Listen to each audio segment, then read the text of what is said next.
이 시대의 한국 교회가 문제들이 많고 또 부끄러운 행동들을 할 때가 있습니다. 그럼에도 불구하고 저와 여러분이 교회를 소중하게 생각하고 또 교회를 사랑해야 합니다.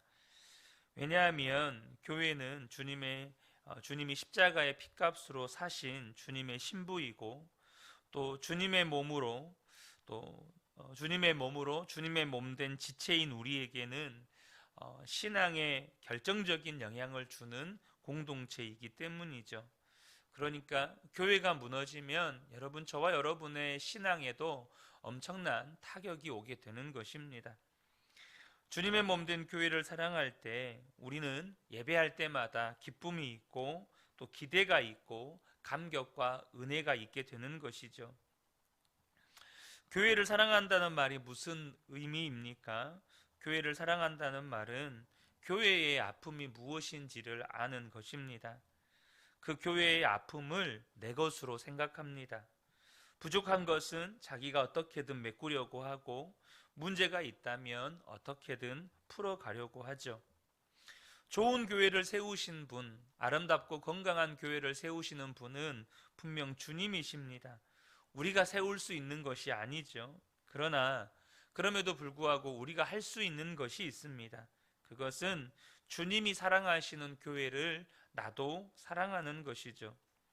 여전히 허물도 많고 문제도 많고 그 교회를 우리가 허물도 많고 문제도 많지만 그 교회를 위해서 기도하면서 함께 문제를 풀어가고 또 그 허물을 내 허물로 여기고 교회가 바로 서도록 뜨겁게 사랑하면 주님이 그 교회를 건강하고 아름다운 교회로 또한 정말 좋은 교회로 주님이 만들어 가시고 세워 가시는 것입니다. 그리고 여러분 기억하셔야 될 것이 하나님을 사랑하고 하나님이 사랑하셨던 하나님의 성전을 그토록 사랑하는 다윗을 하나님이 복을 주셨습니다. 주님의 몸된 교회를, 주님이 피값으로 사신 주님의 몸된 교회를 사랑하는 성도를 하나님은 반드시 복을 주십니다. 많은 성도들이 교회를 싫어하고 또 교회를 떠나는 데는 그 나름의 이유가 있습니다. 교회에 대해서 실망하고 또 교회 지도자들에 대해서 실망하고 상처받고, 그런데 저도 벌써 이제 16년째 교회를 섬기고 있지만 제가 지금까지 성도님들을 이렇게 관찰하면서 교회를 떠나서 그 영혼이 잘 되고 건강하고 하나님의 복을 누리는 경우는 한 번도 본 적이 없습니다. 교회를 멀리하면 멀리할수록 그 영혼은 피폐해지고 또 방황하게 되는 것이죠. 좋은 교회를 찾아다니는 성도들의 심정도 또한 이해가 됩니다. 얼마나 목회자로서 이건 책임감이 느껴지는 일이고 또 한편으로는 부끄러움이 느껴지는 일입니다. 여러분, 사실 교회에 대한 실망 중에 큰 부분을 차지하고 있는 것이 목회자에 대한 실망이기 때문에 그렇죠. 그래서 좋은 교회를 찾아다니는 성도들의 심정이 한편으로 이해가 되지만 여러분, 그것이 또한 한편으로는 두려운 일입니다. 왜냐하면 좋은 교회만 찾아다니는 성도는 결코 좋은 교회에 속한 성도가 될 수 없기 때문입니다. 한번 여러분, 이건 말이 안 되는 이야기지만 이것이 영적으로 똑같은 상황이기 때문에 비유를 들어서 설명을 드려보겠습니다. 여러분, 좋은 가정을 찾아다니는 사람이 있다고 한번 상상을 해보시기 바랍니다. 어느 가정이 좋은 가정이냐, 어느 가족이 천국 같은 가족이냐, 그렇게 찾아다니는 사람이 있다고 여러분 한번 생각해 보십시오. 찾았다고 하죠. 그러면 그 가정이 그 사람과 무슨 상관이 있죠? 여러분, 그렇게 천국 같은 가정과 그런 가족들을 찾아도 나하고는 아무 상관이 없는 것입니다. 내가 정말 좋은 교회만 찾아다니는 사람은 그 교회에 속한 순간 더 이상 좋은 교회가 아니게 됩니다. 왜일까요? 멀리서 봤을 때는 그렇게 좋아 보이는 교회였는데 막상 그 속에 들어가 보니까 내가 그토록 상처받았던 교회의 모습이 그렇게 좋아 보이는 교회의 모습에도 있는 거예요. 교회에도 있는 거예요. 내가 그렇게 실망했던 교회의 모습이 그렇게 좋아 보이던, 멀리서 봤을 때는 좋아 보이던 그 교회에도 있는 거예요. 여러분, 이 세상에 완전한 교회는 없습니다. 이 세상에 완전한 성도가 없는 것처럼 이 세상에 완전한 교회가 없어요. 그래서 좋은 교회를 찾아다녀서 정말로 좋아 보이는 교회 안에 들어갔더니 내가 그렇게 상처받았고 내가 싫어했던 그 교회의 모습이 언젠가는 보이게 되는 거죠. 여러분, 좋은 교회만 찾아다니는 사람이 어떻게 좋은 교회를 이룰 수 있을까요? 좋은 교회만 찾아다닌다는 말은 다른 한편으로는 교회의 허물만 보고 다닌다는 말이 되는 겁니다.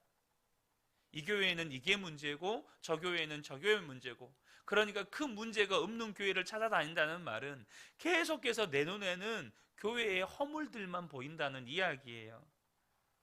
여러분, 교회가 가지고 있는 문제와 아픔과 상처를 알면서도 교회를 사랑하는 사람만이 좋은 교회를 세워가는 그 교회의 일원이 될 수 있는 겁니다.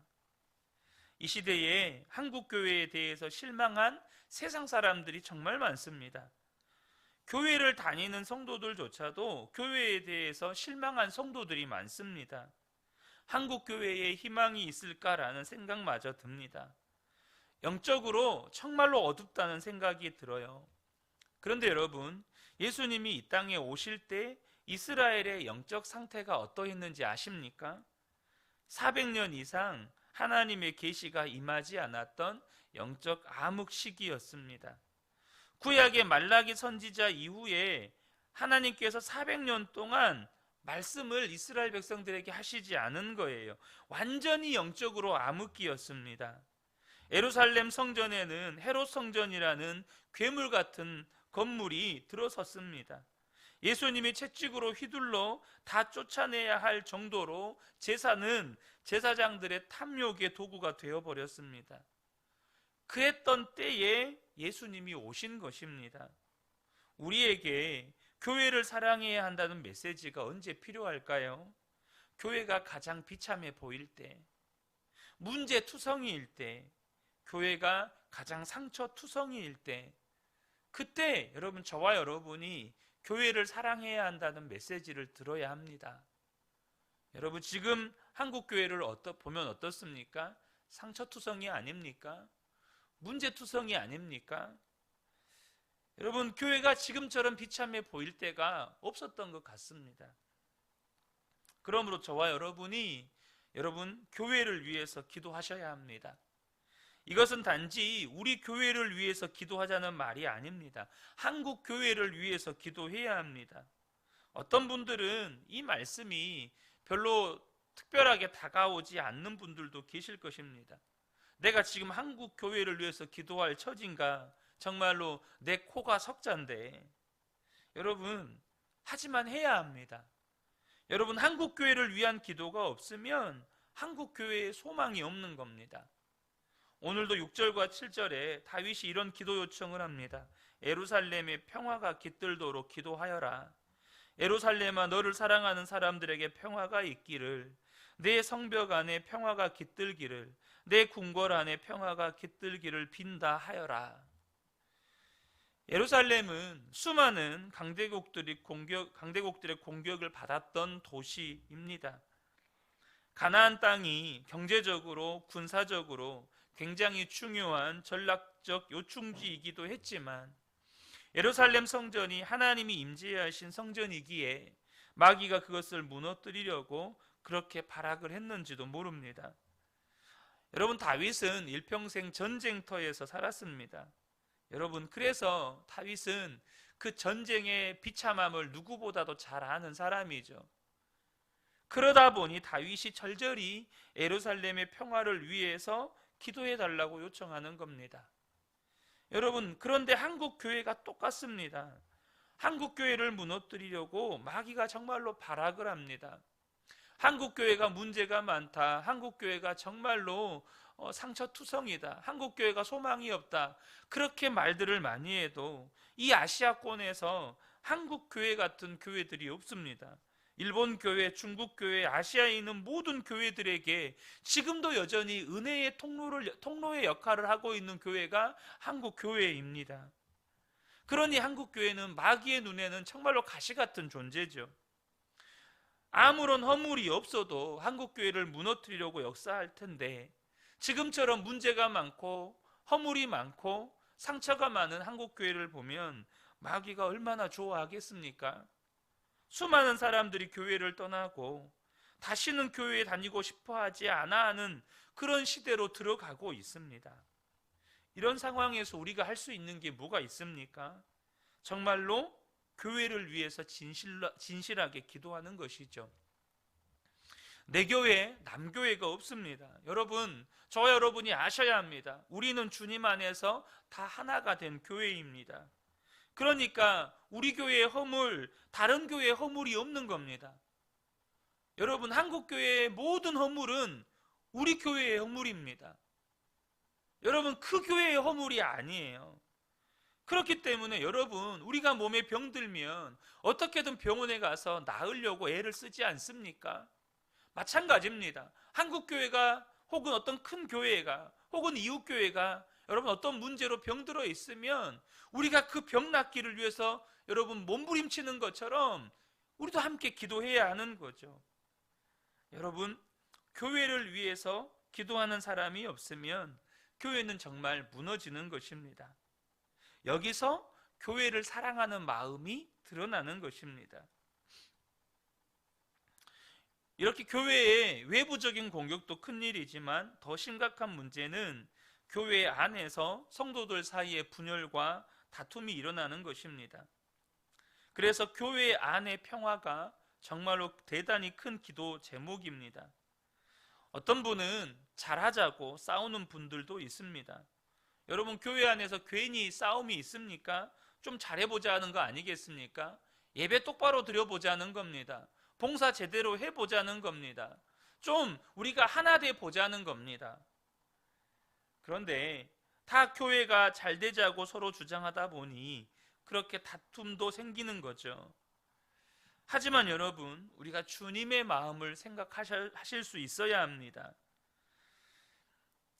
싸우지 말자고 불의도 용납하자는 이야기 아닙니다. 그건 말도 안 되는 거죠. 교회가 불의를 용납하면 진짜 소망 없는 거죠. 우리가 바라는 평화의 핵심은 단순히 싸우지 않는 것이 아닙니다. 바로 하나님의 임재하심을 바라보자는 것입니다. 하나님의 임재하심을 바라보니까 싸울 수가 없게 되는 것입니다. 여러분, 주님이 지금 두 눈 시퍼렇게 뜨고 보고 계시는데 어떻게 내가 옳다, 네가 옳다 서로 싸울 수 있겠어요? 우리 각자가 주님이 나와 함께 하시는 것을 바라보고 사니까 우리가 서로 싸울 수가 없게 된 것입니다. 우리가 주님의 임재하심을 진짜 바라보는 눈이 뜨이게 된다면 대적이 우리를 넘어뜨리려고 달려와도 우리는 두렵지 않게 되는 것이죠. 주님을 믿으니까 골리앗 앞에 선 다윗과 같은 담대함이 생기는 것이죠. 우리가 전도하고 교회 봉사하고 교회의 어떤 행사를 잘 섬기자고 서로 싸우게 된다면 그것은 하나님이 기뻐하지 않을 일이라는 것 다 압니다. 그런데도요, 자기 문제가 딱 걸리면 이성을 잃어버립니다. 그때는 제정신이 아니게 되는 거예요. 내가 옳다는 것을 반드시 주장해야 하고 내 자존심을 세워야 하고 내가 상처받은 것은 어떻게든지 해결받아야 하고 교회가 어떻게 되든지 가정이 어떻게 되든지 아무것도 안 보이는 거죠. 이유는 하나입니다. 주님을 바라보는 눈이 없기 때문이죠. 우리가 예수님을 믿는다고 하지만 실제로 주님을 바라보지 못하니까 그러니까 교회를 난장판으로 만드는 것입니다. 중국이 북방민족이 침공해 오는 것을 막기 위해서 만리장성을 쌓았습니다. 여러분 다 아시는 이야기죠. 그런데 북방민족들은 그 성벽을 무너뜨릴 필요도 없이 성문을 열고 여러 차례 침공을 했습니다. 이유가 뭘까요? 도대체 어떻게 된 일일까요? 바로 성문지기에게 뇌물을 주어서 안에서부터 문을 열어버리게 한 것입니다. 그러니 성벽을 쌓은 것이 얼마나 어처구니 없는 일입니까? 여러분, 이처럼 성문지기 한 사람이 돈에 눈이 멀어버리면 성문 다 열리는 겁니다. 그 엄청난 비용과 인명 손실을 입어가면서 그 성을 쌓아놓고 성벽 노릇을 못하는 거죠. 군사 한 사람을 바로 세우지 못하면 아무 소용이 없습니다. 한국교회가요, 예배당 건물 크게 짓느라고 성도들 한 사람 한 사람 주님을 바라보는 은혜의 눈을 열어주지를 못했습니다. 성도들에게 자랑은 그 큰 교회의 건물이 되어버렸습니다. 그 교회의 목사님이 되어버렸어요. 그 교회가 가지고 있는 재산 규모가 되어버렸습니다. 그 교회가 가지고 있는 어떤 제자훈련 프로그램이 되어버렸어요. 그 교회 성도들이 가지고 있는 사회적 지위나 명성이 되어버렸습니다. 여러분, 그렇게 주님을 바라보는 은혜의 눈이 열리지 못하니까 한국교회가 지금 이런 어려움을 겪게 되는 것입니다. 사랑하는 성도 여러분, 우리에게 있어서 정말 중요한 게 뭘까요? 그것은 주님을 바라보는 눈이 뜨이는 겁니다. 이것이 정말로 중요해요. 이것이 십자가 복음의 핵심 중에 핵심입니다. 주님이 나와 함께 계신다. 주님이 나와 함께 계신다가 여러분 십자가 복음의 핵심 중에 핵심입니다. 엄마 아빠가 어린아이에게 자녀들에게 미국 여행을 같이 가자고 할 때 여러분 어떻게 하는 것이 그 자녀들의 정상적인 반응입니까? 정말 뛰면서 소리 지르면서 좋아하면서 여러분 정말이냐고, 언제 가냐고, 여러분 그렇게 반응하는 게 정상 아니겠습니까? 그런데 그 아이가 안 돼요. 저는 영어를 못해요. 저는 돈도 없어요. 내가 어떻게 미국 여행을 가요? 여러분 그런다면 이게 말이 됩니까? 여러분 완전 코미디 아닙니까? 그런데 이 코미디 같은 상황이 한국교회 성도들한테서 벌어지고 있다니까요. 엄마 아빠만 함께 가면 여행은 아무 문제가 안 돼요. 영어를 못해도 돈이 없어도 여러분 엄마 아빠가 함께 가면 미국 둘러보고 오는 겁니다. 그런데 우리 예수를 믿는 성도들의 삶은 그냥 우리 자녀들에게 엄마 아빠가 함께하는 정도가 아니고 주 예수님이 함께하는 사람들입니다.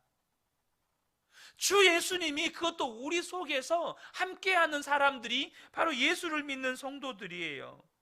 그런데도 그렇게 많은 염려와 걱정을 싸매고 삽니다. 염려와 걱정의 한 짐을 여러분 짊어지고 살아요. 그건 진짜로 예수 믿은 게 아닙니다. 정말로 예수님이 나와 함께 계시는 것을 바라보는 눈이 뜨이지 않은 거죠. 저도 목사지만 마음의 평안이 없을 때가 있었습니다. 성장이 더딘 교회의 모습을 볼 때 정말로 교회의 개척을 하나님께서 인도하신 게 맞는가? 하나님께서 말씀하신 게 맞는가? 스트레스고 부담이고 마음의 두려움과 염려가 있었습니다. 이대로 교회 문 닫는 게 아닐까? 그렇게 되면 나는 실패한 목사로 낙인 찍히게 될 텐데 그러면 어디 가서 이제 목회나 할 수 있을까? 그러나 주님을 바라보는 눈이 조금씩 떠지면서 제 안에 변화가 일어나기 시작했습니다. 설사 교회 문을 닫는다고 해도 두렵지 않게 됐어요. 왜냐하면 정말로 내 안에 주님이 함께 계심이 믿어지니까 주님의 선하심, 신실하심, 인도하심이 평안 가운데 믿어지는 겁니다. 여러분 아마 우리 성도님들 가운데도 여전히 마음 가운데 불안과 두려움과 염려가 있는 분들이 있을 겁니다. 여러분 그렇다면 우리가 교회의 평화 이전에 여러분의 마음의 평화가 먼저 필요합니다. 어떻게 하면 됩니까? 답은 하나입니다. 주님을 바라보는 눈이 뜨여져야 합니다. 우리 마음에 평화를 주실 분은 주님밖에 없습니다. 요한복음 14장 27절에 평안을 너희에게 끼치노니 곧 나의 평안을 너희에게 주노라. 내가 너희에게 주는 것은 세상이 주는 것과 같이 아니하니라. 너희는 마음에 근심하지도 말고 두려워하지도 말라. 여러분, 주님만 평안을 주십니다. 그렇게 주님을 바라보자고, 주님과 동행하자고 여러분에게 권하는 이유가 여기에 있죠. 우리 안에 평화가 와야, 그래야 교회가 평화가 오게 되는 겁니다. 그러면 절대 악한 자가 교회를 무너뜨릴 수 없습니다. 그리고 그 교회는 거룩한 교회가 되는 거죠. 그때 우리의 삶의 모든 영역에 하나님의 평화가 임하게 되죠. 8절을 보면 내 친척과 이웃에게도 평화가 너에게 깃들기를 빈다 하고 축복하겠다. 우리를 통해서 우리 주변의 사람들에게까지 하나님의 평화가 흘러가게 되는 것입니다. 사랑하는 성도 여러분, 우리가 교회를 위해서 기도하셔야 합니다. 하지만 내 마음에 평화가 없다면 여러분의 마음에 평화가 임하도록 주님을 바라보는 눈이 뜨여지도록 기도하시기 바랍니다. 그러면 내게 임한 평화가 다른 성도들에게도 흘러가고, 그렇게 평화가 임한 성도들이 모인 이 교회 가운데 평화가 임하고, 결코 악한 자가 무너뜨릴 수 없는 하나님의 영광스러운 교회로 세워져 가게 되는 것이죠. 이 새벽에 함께 예배하는 우리 모든 성도님들께 오늘도 주님을 바라보는 눈이 뜨여지고 하나님이 부어주시는 평화가 충만하게 임하시기를 우리 주 예수님의 이름으로 축복합니다. 아멘.